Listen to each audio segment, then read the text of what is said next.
Boa noite, louvado seja nosso Senhor Jesus Cristo. Nós vamos iniciar nossa reflexão hoje. Hoje nós temos um tema muito importante dentro do tema geral da profissão de fé, que é a transmissão desta fé. Como é que a igreja transmite esta fé? Em nome do Pai, do Filho e do Espírito Santo. Amém. Vinde, Espírito Santo, enchei os corações dos vossos fiéis e acendei neles o fogo do vosso amor. Enviai, Senhor, o vosso Santo Espírito, e tudo será criado, e renovareis a face da terra. Oremos, ó Deus, que instruíste os corações dos vossos fiéis com a luz do Espírito Santo, fazei que apreciemos corretamente todas as coisas segundo o mesmo Espírito e gozemos sempre de suas consolações. Por Cristo, Senhor nosso. Amém. Ave Maria, cheia de graça, o Senhor é convosco. Bendita sois vós entre as mulheres, bendito é o fruto do vosso ventre, Jesus. Santa Maria, Mãe de Deus, rogai por nós, pecadores, agora e na hora de nossa morte. Amém. Em nome do Pai, do Filho e do Espírito Santo. Amém. Primeiro, antes de continuar a nossa formação de hoje, vamos ver o resumo de ontem, né? Nós temos o resumo nos parágrafos 68 a 73 e, como de costume, vamos fazer um pequeno comentário, né? Então, no parágrafo 68, que resume os números 1, 2 e 3 que nós ouvimos ontem, Deus vem ao encontro do homem, a revelação de Deus dentro do grande parte, né, a profissão de fé. E nós vimos ontem, né, Cristo Jesus, mediador e plenitude de toda a revelação, as etapas da revelação, e Deus revela seu projeto benevolente. Vendo esses temas de trás para frente. Nós vamos agora ver o resumo geral dos três, depois nós entramos no assunto próprio de hoje, a transmissão da revelação divina, que é como Deus, o modo como a fé é passada na igreja, né? Bom, resumindo os textos de ontem, o ensino de ontem, aqui do 68, parágrafo 68 a 73, se você tem um catecismo em casa, você pode acompanhar. Ou, aliás, para quem não tem um texto assim, né, hoje em dia, com a internet, com os meios que nós temos, então você pode acessar, por exemplo, um dos, né, digo do Vaticano porque é mais seguro, né, o site do Vaticano, e lá você procura o setor de documentos. Todo e qualquer documento da igreja você encontra lá. E você vai lá no setor de documentos, ou de catequese, o que for, como tiver colocado lá, mas acho que é de documentos. Então, o catecismo da igreja, né? Que também pode ser procurado em outros sites católicos confiáveis, como Canção Nova, talvez Comunidade Shalom, outros bem confiáveis. Então você abre lá, procura Catecismo da Igreja Católica. E lá tem o texto. E no site do Vaticano tem algo interessante. A língua oficial da igreja é o latim. Mas a língua ou as línguas oficiais da cidade do Vaticano, que uma coisa não deve ser confundida com a outra, embora tudo seja igreja católica, do país do Vaticano, porque o Vaticano é um país, né, dentro de um outro país, né? São 6, né? Já até falei aqui outra vez, né? Então você pode encontrar numa dessas 6 línguas, e uma delas é o português.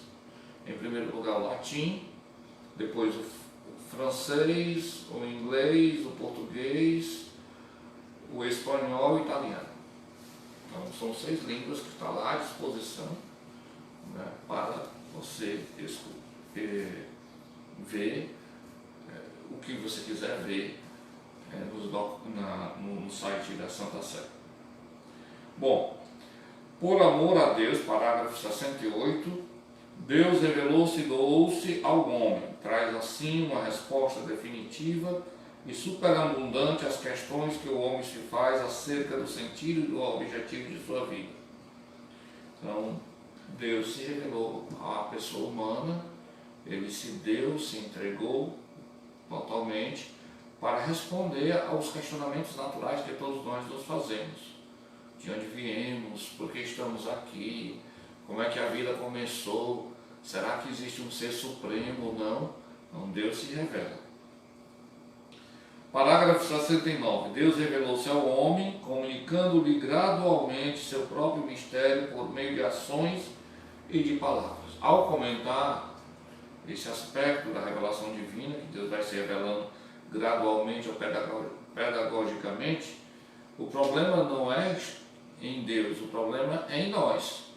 Porque nós precisamos por causa de sermos criaturas, somos criaturas, melhor dizendo, não é? Que no primeiro momento a gente não pode assim contemplar totalmente o Criador em toda a sua infinitude, né? Deus é infinito. Então Deus vai pedagogicamente se revelando ao homem para que o homem se adapte, vamos dizer assim, à sua realidade. Parágrafo 70. Para além do testemunho que Deus dá de si mesmo nas coisas criadas, para além disso, já por si mesmo a criação fala que existe um Criador. Citava até o exemplo, né, de um estudante com quem eu conversava, olha para as plantas, olha para o mar, olha para as coisas.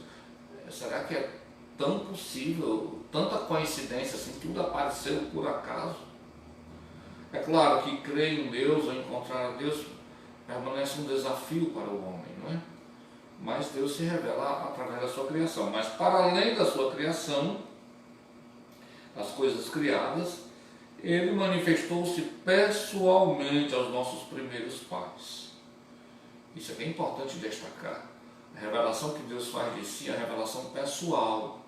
Ele não é um Deus impessoal. Por exemplo, na cultura budista, né, o nirvana, não é? Ou é nirvana, não é? Penso que a gente pronuncia assim, aqui não tem a palavra diante dos olhos, né, para confirmar, não sei se tem um R depois do I ou não. Bom, de qualquer forma, o nirvana ou nirvana, né, ele é concebido como um Deus impessoal, né, onde o ser humano se perde nessa impessoalidade e deixa de ser pessoal também. Ele se perde literalmente. Ele é até comparado na cultura budista, que é um grande fogo, né, e eu me torno, sendo uma fagulha, membro daquela fogueira, vamos dizer assim. E isso é que constitui Deus. Então, a vocação suprema no budismo é integrar-se a essa dimensão do cosmo, que abrange todo o cosmo, o ser divino, mas ele é impessoal, ele não é pessoal. No cristianismo, jamais isso é possível, né? No cristianismo e no judaísmo, né? E bem tardiamente entre os muçulmanos também. Mas Deus é pessoal, ele se revelou pessoalmente, ele não é uma energia, uma força, como algumas pessoas também pensam que a terceira pessoa da Santíssima Trindade, o Espírito Santo, seja uma energia, uma coisa assim, uma coisa boa que eu sinto, né? A coisa boa que eu posso sentir, que os místicos chamam tradicionalmente de consolação, é apenas a consequência da ação do Espírito de Deus. Não é o Espírito de Deus, é a consequência da ação dele. Algumas vezes pode haver uma sensibilidade e que se perceba a presença de Deus sensivelmente, embora isso seja meio complicado, né, vamos dizer assim, de fazer o discernimento. Mas Deus é pessoal, ele não é uma energia, uma coisa assim que a gente está entre a definição e indefinição. Ele manifestou-se pessoalmente aos nossos primeiros pais, falou-lhes e depois da queda prometeu-lhes a salvação e ofereceu-lhes sua aliança. Deus fez com Noé uma aliança eterna entre ele e todos os seres vivos. Esta há de durar enquanto durar o mundo. Essa aliança que Deus fez com o seu povo. Deus escolheu Abraão e fez uma aliança com ele e sua descendência. Daí formou seu povo, olha a expressão do catecismo, ao qual revelou sua lei por intermédio de Moisés. Pelos profetas preparou este povo a acolher a salvação destinada à humanidade inteira. Pelos profetas preparou este povo a acolher a salvação destinada à humanidade inteira. A igreja sempre vai reconhecer o papel insubstituível do povo de Israel nessa revelação que Deus faz de si mesmo, em primeiro lugar a Israel. A própria liturgia católica diz isso na Sexta-feira da Paixão, e a partir de Israel a todos os povos. A pessoa de Jesus Cristo, na verdade, condensa a vocação de Israel, não é? Porque é por meio de Israel que o catecismo quer dizer que nós cremos no Deus verdadeiro. Então Jesus Cristo revela a plenitude deste Deus, não é? Sendo ele revelação e ao mesmo tempo, como dizia o catecismo também, a plenitude da revelação. Depois, no parágrafo 72, Deus, aliás, é ali, não é? 73, Deus revelou-se plenamente enviando o seu próprio Filho, no qual estabeleceu sua aliança para sempre. O Filho é a palavra definitiva do Pai, de sorte que depois dele não haverá outra revelação. Isso aqui é importante, né, saber, antes de entrar no assunto de hoje, como a transmissão da revelação divina é feita. Depois de Jesus Cristo não pode existir revelação maior, porque ele é a plenitude da revelação que Deus faz de si mesmo para a humanidade. Importante.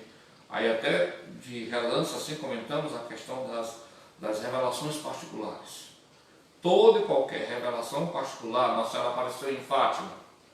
Então, se aquela revelação não estiver pelo menos uma vírgula assim, fora da revelação plena que é Jesus Cristo, então ela não pode ser aceita pela igreja.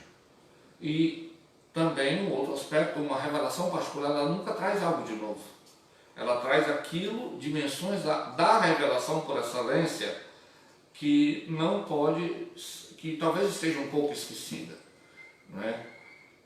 Por exemplo, hoje alguém me perguntou se nós estamos no final dos tempos. Se aparecer uma revelação dizendo por A mais B, taxativamente, o final dos tempos vai ser dito vai ser tal dia e tal hora, embora Jesus tenha nos dado critérios também para o discernimento disso, mas taxativamente tal dia e tal hora, então está fora da revelação, porque Jesus disse que nem ele, nem os anjos do céu, nem ninguém, mas somente o Pai, que sabe o dia e a hora. Isso é dito claramente no Evangelho. O que é que Jesus diz? Isso faz parte da liturgia também, especialmente da liturgia do Advento, mas está presente também em todo o mistério pascal, e a liturgia do Advento também é o mistério pascal. Vigiai e orai. No Advento nós nos concentramos naquela ideia, não é? Nós agora estamos na Páscoa, mas no Advento nós nos concentramos na ideia que o juízo está às portas. E a liturgia atualiza isso, não é uma coisa, que dia será daqui a 5.000 anos, daqui a 5 dias, daqui a 5 minutos. Não. Quando nós celebramos é agora, ali. Então, o cristão não tem por que fazer essa interrogação. Não é? Se ele está vigiando, se ele está orando, aí dizem por aí, haverá 3 dias de trevas, não sei o quê. Pode ser verdade, pode ser que realmente o místico tenha recebido essa revelação. Mas o cristão, a revelação não é para quem crê no Evangelho plenamente, entendamos isso. É exatamente para quem tem dificuldades de crer no Evangelho. Esse sim, mas para quem já está vigiando e orando, não acrescenta nem diminui nada, só confirma. Pode ajudar na fé e tudo mais. ainda tem outro critério, né? Pelos frutos você conhecereis a árvore, né? Por exemplo, os milagres eucarísticos também fazem parte de uma revelação particular. O milagre lantiano, embora seja mais que evidente, ali é uma revelação particular, que Jesus, do que nós já sabemos. Aí uma vez, um coroinha me disse, quando eu morava na paróquia anterior, lá em Maracanaú, disse assim, que bom se o milagre eucarístico acontecesse aqui. Eu disse, Deus me livre. Deus me livre. Por que Deus me livre? Porque se acontecesse o milagre eucarístico aqui, é evidente que, embora por muito belo que seja, ou uma aparição de Nossa Senhora recomendando a oração à conversão, significa dizer que um aspecto do Evangelho ou do mistério pascal está sendo esquecido.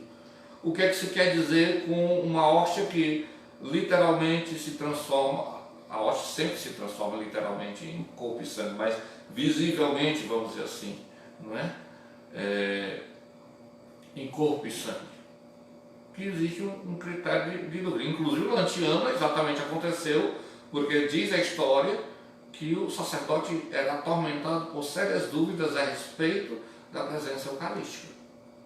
E quiçá aqueles que participavam da missa também não estivessem duvidando também.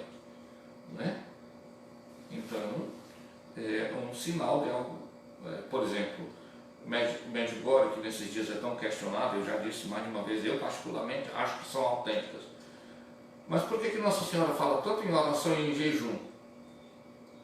É só se perguntar, quem de nós, em nossas famílias, em nossas casas, levam a sério a vida de oração, que ainda jejuam, que ainda fazem penitência? Coisa que o Evangelho coloca em primeiríssimo lugar. Convertei-vos e creio no Evangelho, o tempo chegou.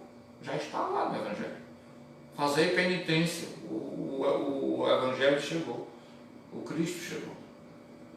Já está lá, mas isso é esquecido. Agora existe uma multidão de rezando, todo mundo quer vir à igreja, todo mundo quer rezar. Quando tinha igreja disponível, era um auê para arranjar tocador, para arranjar leitor, para arranjar não sei o que. Agora todo mundo quer. Graças a Deus, Deus concede. Eu quero esperar, Deus benza, como se diz lá em Aracaju, Deus benza que continue assim depois que a pandemia passar. Porque a gente tem um triste costume que quando a gente tem as coisas nas mãos, então, quem sabe também essa pandemia, já foi dito várias vezes, né? Por que Deus permite? Pode ser que um dos motivos que Deus tenha permitido é para as pessoas, entre outras coisas, recobrar a fé, quem sabe. Né? Então, agora dito essas coisas, vamos passar para a transmissão da revelação divina. Esse aqui é um ponto muito, muito importante na doutrina católica. Se você está conservando esses vídeos, né, esses ensinamentos, esse aqui em particular, porque toca no miolo da fé, da profissão de fé. Então, nós vamos ver como que a fé passa, como é que a fé vinda do tempo dos apóstolos chega até nós. Quem é a autoridade máxima na transmissão desta fé? A igreja tem critérios, tem discernimento. Não é? Bom, logo de introdução, no parágrafo 74, é dito assim: Deus quer que todos os homens sejam salvos e cheguem ao conhecimento da verdade. 1 Timóteo, capítulo 2, versículo 4. Olha a verdade que está aí, né? A citação dessa primeira carta de Timóteo. E cheguem ao conhecimento da verdade. Deus quer que todos os homens cheguem ao conhecimento da verdade. Daí a necessidade de evangelização e de catequese. Isto é, de Jesus Cristo. É preciso, pois, que Cristo seja anunciado a todos os povos e a todos os homens, e que desta forma a revelação chegue até as extremidades do mundo. Nós comentávamos também nesses dias que tem gente que foi ser missionário na Amazônia e nunca falou de Jesus Cristo. O catecismo está dizendo que deve ser anunciado a todos os povos, a todos os homens, e desta forma a revelação chega até as extremidades do mundo. Aí tem uma situação aqui da Dei Verbo, nós vamos ver muito citação da Dei Verbo hoje, E vocês vão entender por quê. Deus dispôs com suma benignidade que aquelas coisas que revelaram para a salvação de todos os povos permanecessem sempre íntegras e fossem transmitidas a todas as gerações.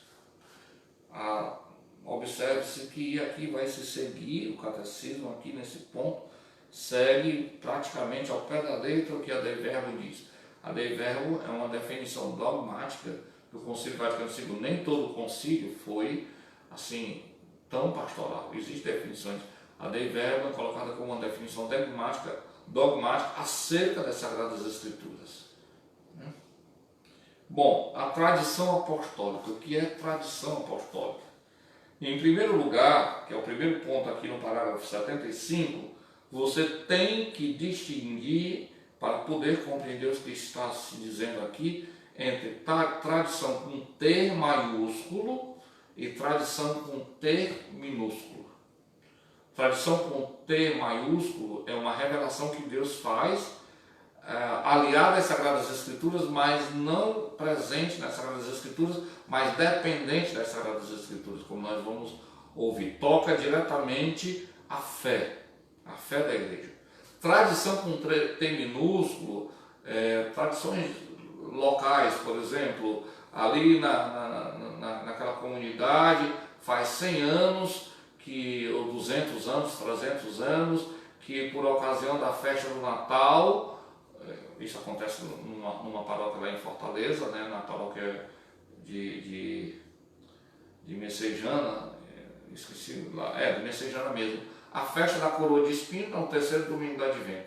Parece uma coisa estranha, né? A festa da coroa de espinhos no terceiro domingo do Advento, domingo da alegria, não é? E o Advento com coroa de espinhos, né? Mas há 300 anos que essa festa acontece lá em Fortaleza.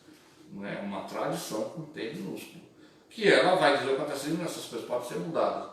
Também não é tradição com T maiúsculo, por exemplo, e eu vou dizer isso com todo o gosto que eu tenho pela liturgia de Tridentina. Se fosse por mim, celebrava sempre em latim e no rito antigo e tudo mais, mas não é uma tradição com T maiúsculo, é uma tradição com T minúsculo. Não faz parte do depósito da fé, não é essencial celebrar em latim, por mais valioso que seja o latim, por mais importante que seja o latim para a vida da igreja, não é? Não é essencial, porque se fosse essencial, a igreja não teria permitido que se celebrasse em língua vernácula. Não é? Tem suas vantagens de celebrar em latim, isso é muito discutido hoje, eu pelo menos gosto muito, isso dá para perceber, e eu também não escondo de ninguém. Por mim, a missa era celebrada em latim com canto gregoriano, regada a canto gregoriano em incenso da Terra Santa, mas isso não é essencial. Bom, aqui introduzindo, Cristo Senhor, em quem se consuma toda a revelação do sumo Deus, em quem se consuma, ou anteriormente havia se chamado de plenitude da revelação, aqui chama o Cristo em que se consuma toda a revelação de Deus, ordenou aos apóstolos que o Evangelho prometido antes pelos profetas, completado por ele, por sua própria boca promulgado, para Caetano fazendo um estudo do Evangelho de Jesus, ao mesmo tempo proclama o Evangelho e ao mesmo tempo é o objeto dessa proclamação.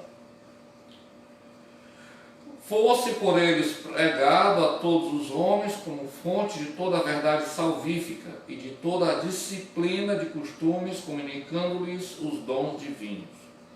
Citação da Dei Verbum, número 7. Eu não vou me dar o trabalho de ler a Dei Verbum, porque senão eu tenho que fechar o catecismo e ler somente a Dei Verbum, porque são inumeráveis as citações da Dei Verbum nessa parte do catecismo. Eu lhe aconselharia que você tomasse a Dei Verbum, né, a Constituição Dogmática, Dei Verbum, a palavra de Deus, né, sobre a revelação divina, né, no Concílio Vaticano II. Bom, a pregação apostólica. A pregação apostólica se faz de duas formas, né? A transmissão do Evangelho, parágrafo 76, segundo a ordem do Senhor, fez-se de duas maneiras. Senhor, ide por todos os povos, pregar o Evangelho, batizar em nome do Pai, do Filho e do Espírito Santo. Né? Então, o catecismo vai ensinar que foi feito de duas formas. Oralmente, pelos apóstolos que na pregação oral, por exemplos e instituições, transmitiram aquelas coisas que ou receberam das palavras, da convivência e das obras de Cristo, ou aprenderam das sugestões do Espírito Santo. Isso faz lembrar uma passagem do Atos dos Apóstolos, onde estão celebrando a liturgia, não é? E no meio diz que o Espírito Santo disse, né? Interessante essa expressão, o Espírito Santo falava no meio da liturgia, não é? Separai-me para mim, Paulo e Barnabé, para que vá anunciar o Evangelho a tal lugar. Por escrito, como também por aqueles apóstolos e varões apostólicos quer dizer, do tempo dos apóstolos, ou da geração dos apóstolos do tempo, que sob inspiração do mesmo Espírito Santo, puseram por escrito a mensagem da salvação. Em outras palavras, os evangelistas, ou também nos escritos do Novo Testamento. Continuada na sucessão apostólica, essa revelação continua na sucessão apostólica, que nós vamos entender agora. Parágrafo 77. Para que o Evangelho sempre se conservasse inalterado e vivo na Igreja, os apóstolos deixaram como sucessores os bispos. Todos os bispos é sucessor dos apóstolos. Porém, um único bispo é sucessor do apóstolo Pedro, aquele que ocupa a cátedra, né, de Roma, aquele que é o bispo de Roma, que é o Papa. Né? Então, um único bispo apenas é o sucessor de São Pedro. Agora, todos os bispos, atualmente no mundo, eu acho que são mais de 3.000, 4.000 bispos, né? Não sei, não me lembro bem. Todos eles são sucessores de todos os outros 11 apóstolos. Né? Com efeito, a pregação apostólica, que é expressa de modo especial nos livros inspirados, devia conservar-se por uma sucessão contínua até a consumação dos tempos. De novo, Dei Verbum, número 8. Essa transmissão viva da revelação divina, né? Realizada, parágrafo 78, realizada no Espírito Santo, olha a expressão, no Espírito Santo, é chamada de tradição, com T maiúsculo, né? Enquanto distinta da Sagrada Escritura. Quer dizer, tem uma revelação, eu não diria paralela, mas distinta da Sagrada Escritura, embora intimamente ligada a ela. Se a tradição não estiver ligada à Sagrada Escritura, ela também não tem valor. Intimamente ligada a ela. Por meio da tradição, a Igreja, em sua doutrina, vida e culto, perpetua e transmite a todas as gerações tudo o que ela é, tudo o que ela crê. De novo, citação da Dei Verbum. O ensinamento dos santos padres, aqueles primeiros teólogos da Igreja, testemunha a presença vivificante desta tradição, cujas riquezas se transfundem na praxe e na vida da Igreja crente e orante. Então, a tradição e as Sagradas Escrituras, no primeiro lugar, nós já temos duas fontes da revelação, são três. Né? Duas fontes da revelação, a Bíblia, aliada à tradição que é distinta da Bíblia, mas está a serviço da Bíblia. Assim, a comunicação que o Pai fez de si, que ele se revela, né? Mesmo por seu verbo, Jesus, né, no Espírito Santo, permanece presente e atuante na Igreja. O Deus que outrora falou aqui uma citação, né, da Dei Verbum novamente, para variar. O Deus que outrora falou, mantém um permanente diálogo com a esposa do seu dileto filho. A esposa do dileto filho é a igreja, não é? E o Espírito Santo, pelo qual a voz viva do Evangelho ressoa na igreja e através dela no mundo. Leva os crentes à verdade toda e faz habitar neles abundantemente a palavra de Cristo. Dei verbo número 8. Eu achei uma coisa interessante que ontem havia uma citação da oração eucarística número 4. E nós estamos discutindo que a revelação se dá por meio, né, da tradição vinda dos apóstolos e das Sagradas Escrituras. E não cita a oração eucarística número 1, não é? Aquela oração eucarística que fala dos primeiros mártires, dos primeiros santos da igreja, não é? Tem uma parte logo no início, né, que exatamente fala isso, né? Algumas pessoas pensam que a oração eucarística número 1 seja mais antiga, né? Ela só está colocada em número 1 porque ela foi muito veneravelmente usada durante um tempo, somente ela, no rito tridentino, no rito antigo, só se usa ela, né? Mas a oração eucarística número 2, na verdade, que é a oração eucarística mais antiga. Assim como o Evangelho de São Marcos, né, ninguém imagina que seja o mais antigo, não é o de São Mateus. A gente pensa que é o de São Mateus porque vem em primeiro lugar na ordem dos Evangelhos. Mateus, Marcos, Lucas e João, né? Mas na verdade o mais antigo é o de Marcos. Bom, assim também a oração eucarística, né?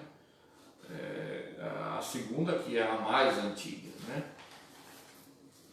Mas aqui no texto da oração eucarística número 1 diz assim: nós os oferecemos pela vossa igreja, o sacrifício, né? A Eucaristia.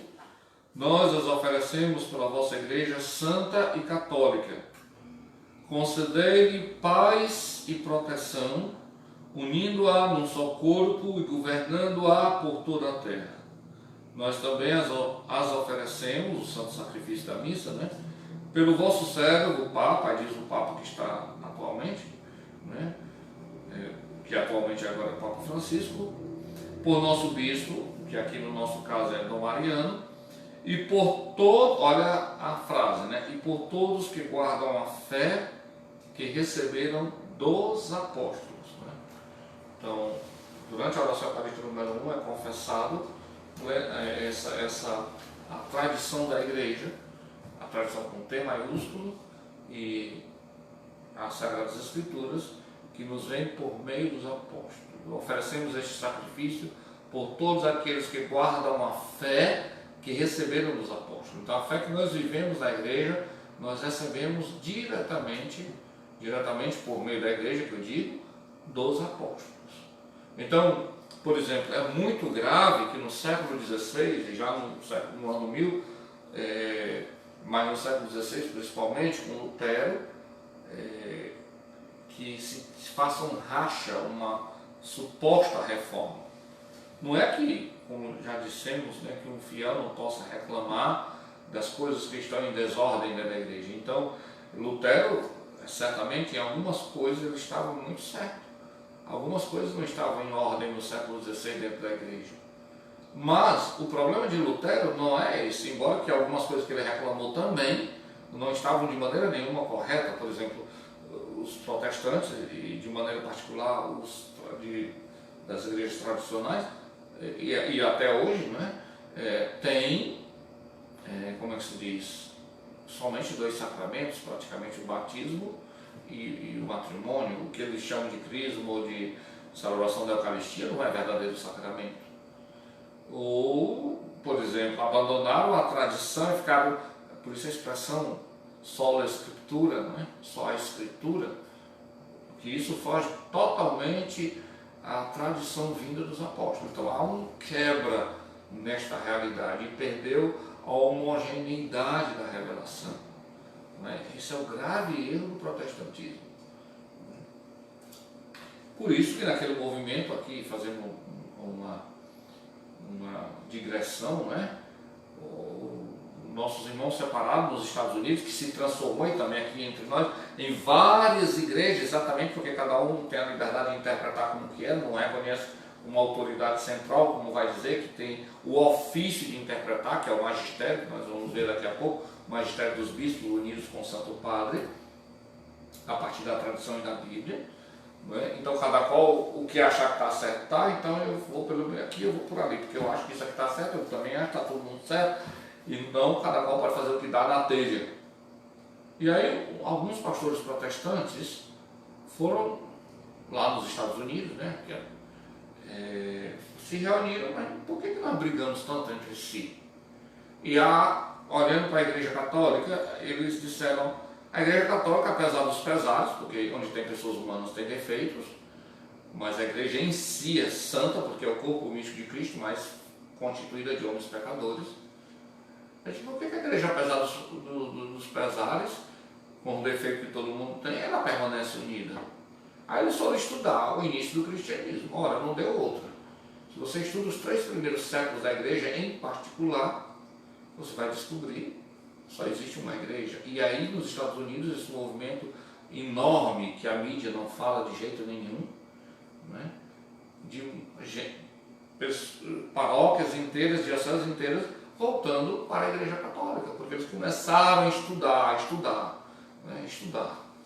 Começaram a estudar a doutrina, começaram a estudar de onde é que nós viemos, mas que sentido tem essa divisão toda? E descobriram que não tem sentido.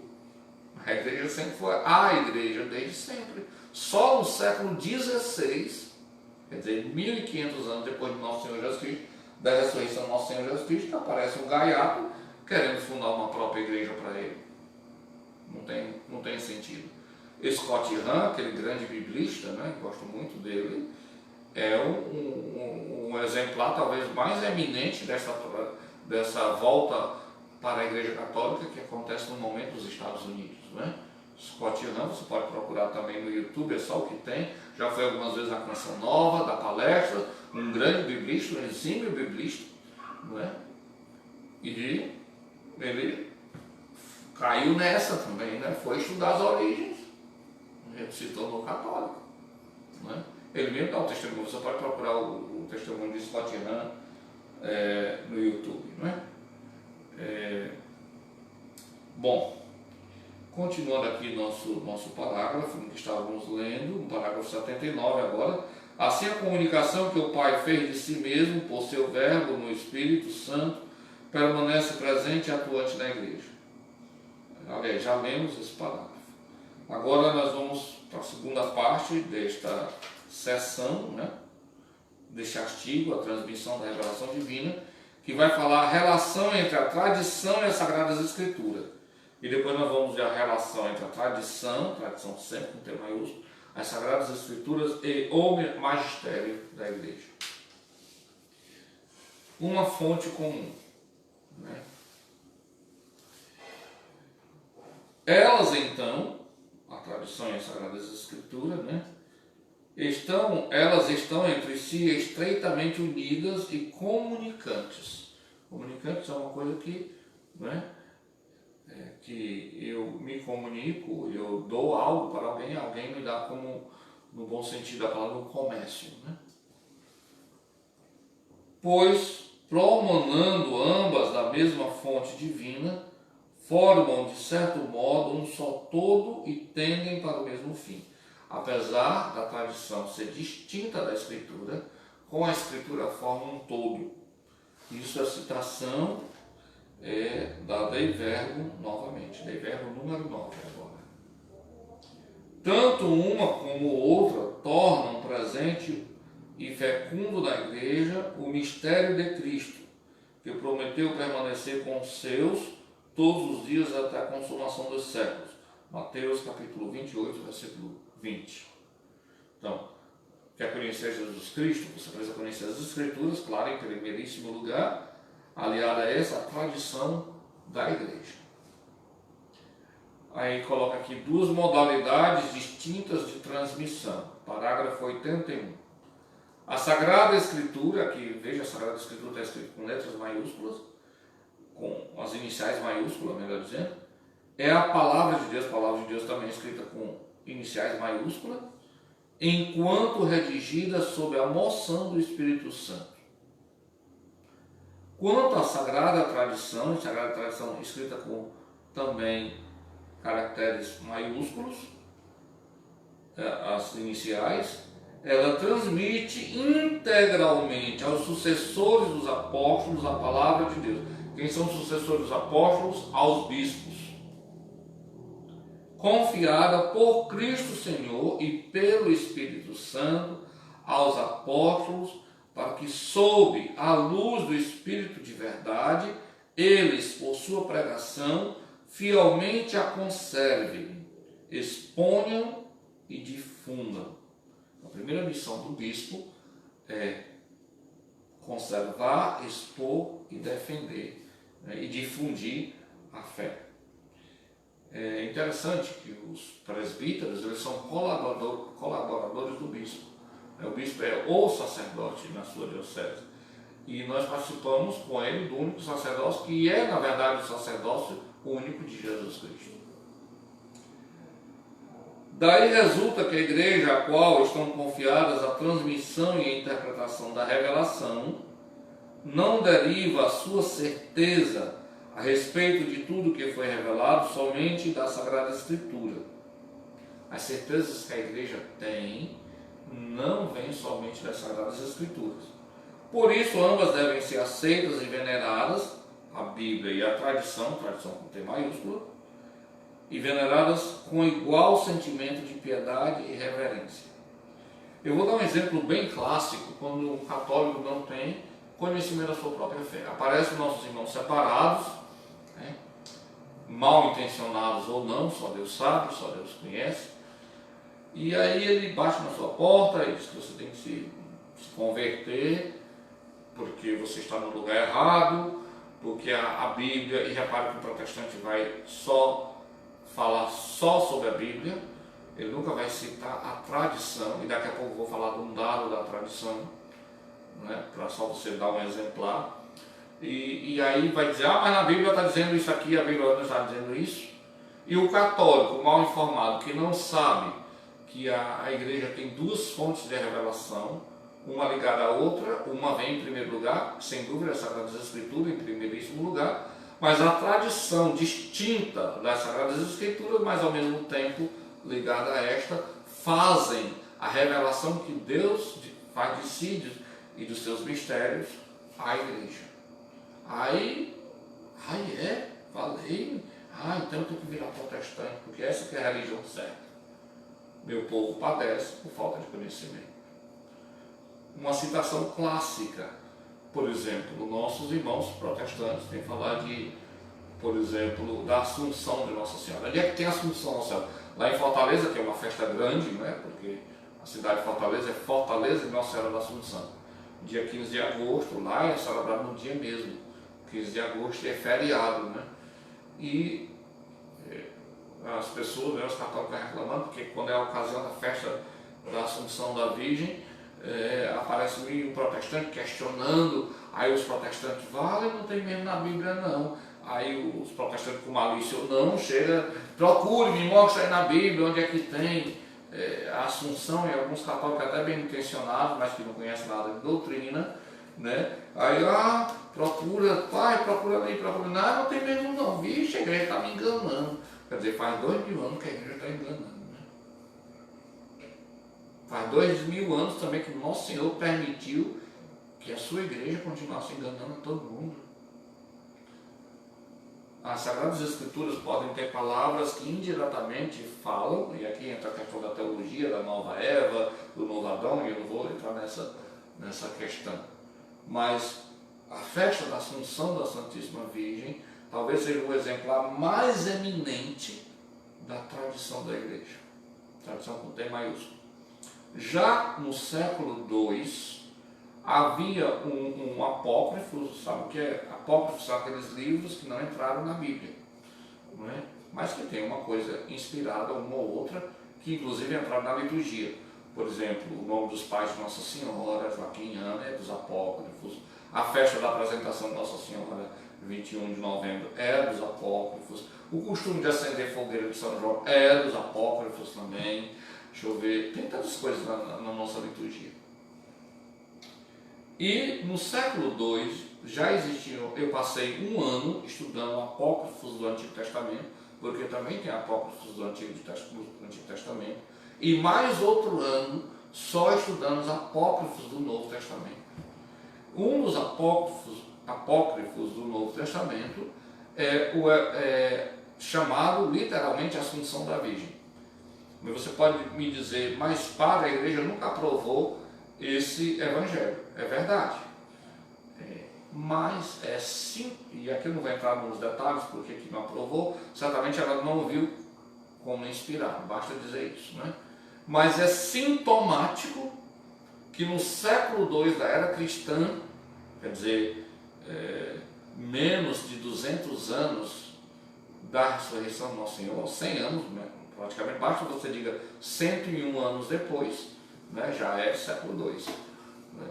Depois da ressurreição do nosso Senhor, que a igreja fala da Assunção. Inclusive a festa da Assunção Nossa Senhora é a festa mais antiga e mais solene de todas as festas de Nossa Senhora, porque os primitivos, ao que tudo indica, os primitivos cristãos, não a definição dogmática, a definição dogmática foi a última, inclusive, a da Assunção, 1950, 1 de novembro de 1950, pelo Papa Pio XII.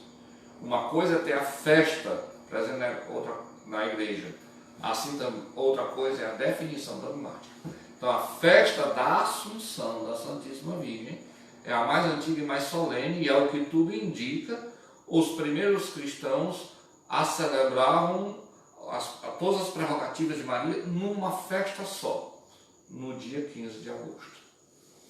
Depois, Concílio de Nicéia, os concílios foram, como é que se diz, desentrinchando o mistério da pessoa de Maria na pessoa de Cristo, né? Todo mistério se refere à pessoa de Cristo, né? Então aí a maternidade divina, a virgindade perpétua, a Assunção, a Imaculada Conceição, por aí vai.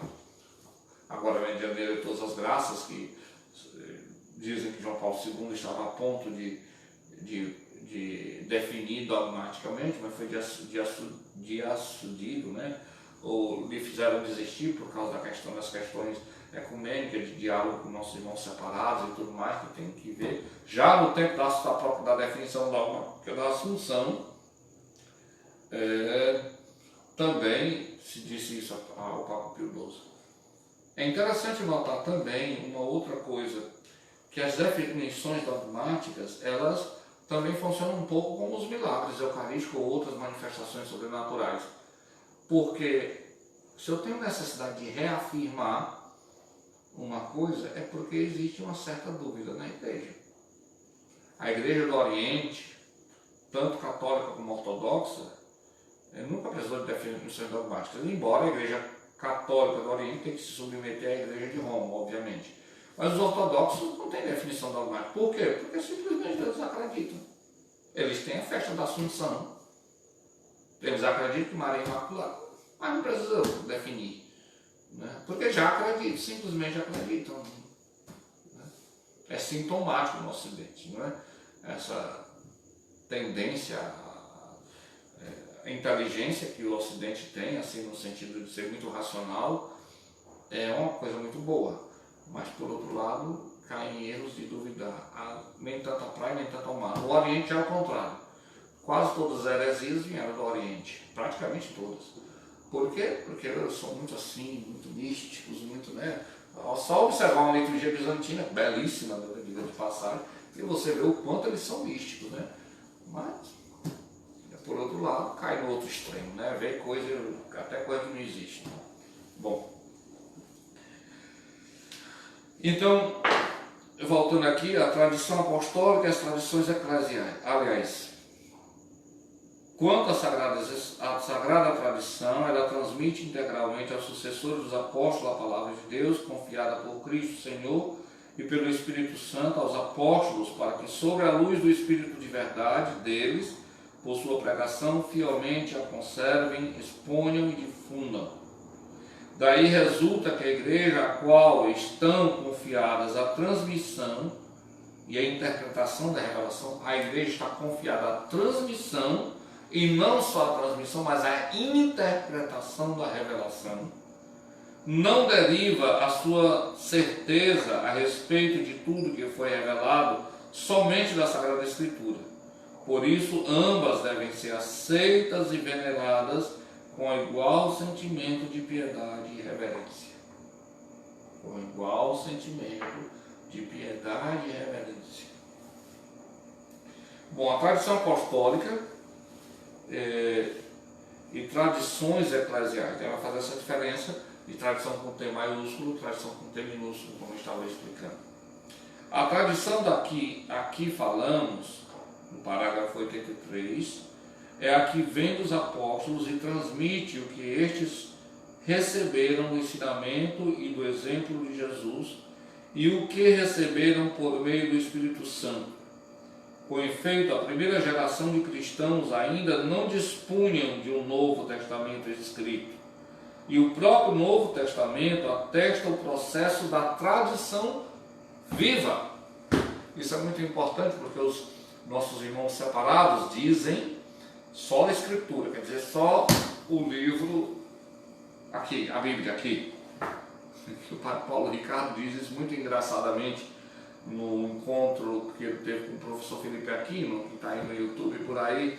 Ele questiona os protestantes. E por acaso, ele pergunta aos protestantes, ou diz assim até com uma certa irritação: vocês acham que essa Bíblia caiu de zíper e tudo do céu assim já pronta? Quer dizer, a minha não tem zíper não, né? Mas já acha que caiu assim pronta desse jeito? Não, primeiro teve uma tradição oral, depois é que ela foi condensada em escritura. Então, a própria escritura depõe contra essa ideia protestante de dizer só a escritura, porque a Bíblia, antes de ser Bíblia, antes de ser texto, ele foi tradição com T maiúsculo, sempre é bom destacar, tradição oral. Depois é que ela se condensou. Só para dar um exemplo disso, já que se referiu ao Novo Testamento, o Evangelho de São Marcos, que eu disse que é o mais antigo, né? Ele foi escrito provavelmente entre 20 e 30 anos após a ressurreição do Senhor. Quer dizer, um longo tempo de oralidade da palavra, que passou de boca em boca a palavra até ser condensado no Evangelho de São Marcos. O Evangelho de São João, pior ainda. O Evangelho de São João é pelo ano 80, 90. Quer dizer, tirando 30, mais ou menos 60 anos depois da ressurreição de nosso Senhor Jesus Cristo, foi condensado em palavras o Evangelho de São João. Por isso é que tem aquela reflexão teológica, quando a comunidade já começou a refletir quem é, como é esse Messias que se manifesta. Então, veja. E os protestantes depõem contra eles mesmos, quando eles dizem só a Escritura. É impossível que haja somente a Escritura para perceber a revelação que Deus faz de si. Um outro também, beco sem saída que os protestantes começaram a entraram, né? Para quem gosta de estudar essas apologias da teologia e apologias e Santa Gema Galgani, né? Apologias e também discussões e celeumas teológicos, que os protestantes inventaram um tempo desse, não é? A forma Geschichte, né? Ou Redaxo Geschichte, que é a análise dos textos, porque eles queriam chegar na palavra original de Jesus, porque essa história de igreja, de Jesus fundando a igreja, é uma invenção, uma reinterpretação, porque eles, claro, disseram, e estavam certos nesse ponto, que o Evangelho só foi escrito de 30 anos depois. Então, nós precisamos chegar em Jesus Cristo para saber se ele mesmo teve... Claro, é o cavalo de batalha dos protestantes, porque se eles conseguissem provar que Jesus não teve intenção de fundar a igreja, então justificava a existência dele. É isso que está por trás na Redaxo Geschichte e a forma Geschichte, né? Então, o que eles falam? O Citizen Leben, né? Tentando descobrir o Citizen Leben da situação. E aí ele vão lá e garimpa daqui, garimpa daqui, garimpa dali, garimpa daqui, garimpa dali. Ficaram no beco sem saída, porque tiveram que chegar à conclusão que é impossível você, nas Escrituras, por mais que você estude o Novo Testamento, especialmente os Evangelhos, chegar pura e simplesmente na pessoa de Jesus Cristo sem passar pela reinterpretação da igreja. Não tem como, não existe, não há como. O Evangelho mais antigo foi escrito depois da ressurreição de nosso Senhor Jesus Cristo, o Evangelho de São Marcos. né? Nós vamos ainda ver aqui a interpretação do depósito da fé, estamos quase terminando, né? E é bem extenso, o parágrafo 84 a 95, a 94, 95. E eu pediria que vocês lessem, vocês que estão acompanhando amanhã, e que vocês nunca separassem o vídeo de hoje e o de amanhã, porque, aqui, como eu disse no início, nós estamos no miolo. Amanhã nós vamos ver o magistério da igreja, né? Aqui diz: o depósito da fé confiado à totalidade da igreja.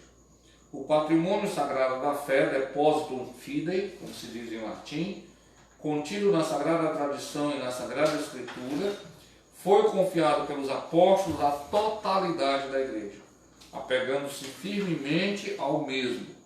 O povo santo, todo unido a seus pastores, persevera continuamente na doutrina dos apóstolos e na comunhão, na fração do pão e nas orações, de sorte que na conservação, no exercício e na profissão de fé transmitida se crie uma singular unidade do Espírito entre os bispos e os fiéis.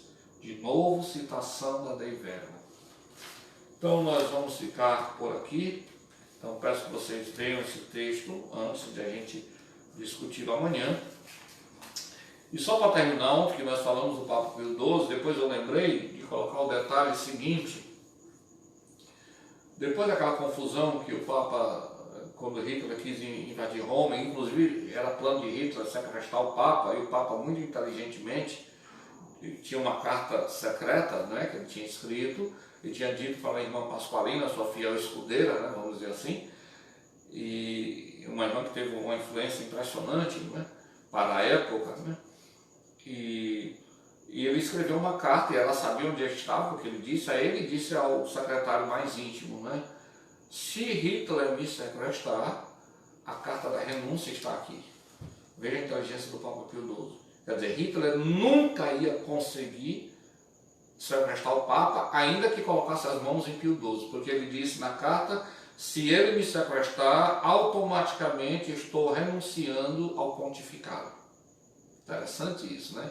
Então, se o soldado de Hitler conseguisse invadir o Vaticano e pegasse o Papa, naquele momento que os soldados pegassem o Papa, já deixava de ser Papa. Interessante. Então ele ia pensar que estava com o Papa, mas não estaria com o Papa. Interessante, muito interessante. Segunda coisa, o Rabino Zoller, não é? O Rabino Zoller, aquele a quem o Papa Pio XII deu o ouro das igrejas de Roma para completar a quantia exigida por Hitler, não é? Ele ficou tão comovido, aquele ditado, o exemplo, arrasta multidões. Ele ficou tão comovido, imagine a hierarquia mais alta do judaísmo na Europa, em Roma, na sinagoga de Roma. Ele ficou tão comovido com o exemplo do Papa Pio XII que ele pediu o batismo. Ele se tornou cristão. Agora, adivinhe você, no bom sentido da palavra adivinhar, qual nome ele escolheu de batismo. Pio XII, claro, é o nome de Papa. O Papa, quando se torna Papa, assume um nome, né, para dizer a nova função. O atual Papa de batismo se chama Jorge Mário, né? Jorge Mário Bergoglio é o sobrenome de família, né? O Papa Pio XII tinha como nome de família, de batismo, Eugênio Pacelli, né?